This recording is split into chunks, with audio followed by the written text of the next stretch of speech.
Hello, little paws playland dog cage থেকে আবার একটা নতুন ভিডিও। দেখতেই পাচ্ছ, আজকে একজন নতুন সদস্য আমাদের ক্রেচে আসলো, যার নাম হচ্ছে কোকো। ও কিন্তু একটা গোল্ডেন রিট্রিভার।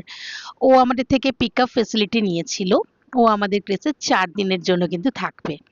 তো দেখতেই পাচ্ছ, আমরা ওকে একদম ফার্স্ট মর্নিং এ কিন্তু একদম পিক আপ করতে গেছিলাম। ওর বাড়ি হচ্ছিল হাওড়ার শালকিয়ার ওদিকটায়। ওর বাড়ি অবধি গাড়ি যায়নি, কারণ ওর বাড়ির সামনে কিছু কাজ হচ্ছিল, তাই গাড়িটা আমাদের কিছুটা দূরেই পার্ক করতে হয়েছিল। তো ও কিন্তু আমাদের পিকআপ ফ্যাসিলিটি যেহেতু নিয়েছিল, তো আমরা পিকআপ করতে গেছিলাম। তো আমাদের গাড়িতে এসি চলছিল, বাট ও কিছুটা যাওয়ার পর আমাদের রিকোয়েস্ট করে উইন্ডোটা ওপেন করে দেওয়ার জন্য। ও দেখো, উইন্ডোটা ওপেন করার পর এইভাবে কিছুক্ষণ উইন্ডোর বাইরে হাওয়া খেতে খেতে বেশ সুন্দর করে আমার সাথে কিন্তু আসছিল। কে বলবে বলো তো, ও একদমই নতুন, ওকে দেখে কি সেটা বোঝা যাচ্ছে বলো? ও খুব ভালো একটা মিষ্টি বাচ্চা। তো তোমরাও কিন্তু চাইলে তোমাদের বাচ্চাদের আমাদের ক্রেচে রাখতে পারো। আমাদের কোনো ক্যানেল বা কেজ সিস্টেম কিন্তু নেই। আমাদের কাছে বাচ্চারা একদম ছাড়া থাকে নিজের বাড়ির মতন। কারণ আমার এটা ছোট্ট একটা ফ্ল্যাট, যে ফ্ল্যাটে বাচ্চারা থাকে আমার সাথে, আমার বেডেই কিন্তু বাচ্চাটা শোয়।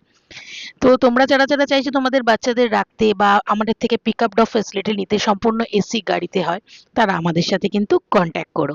আমাদের কন্ট্যাক্ট নাম্বার পেজে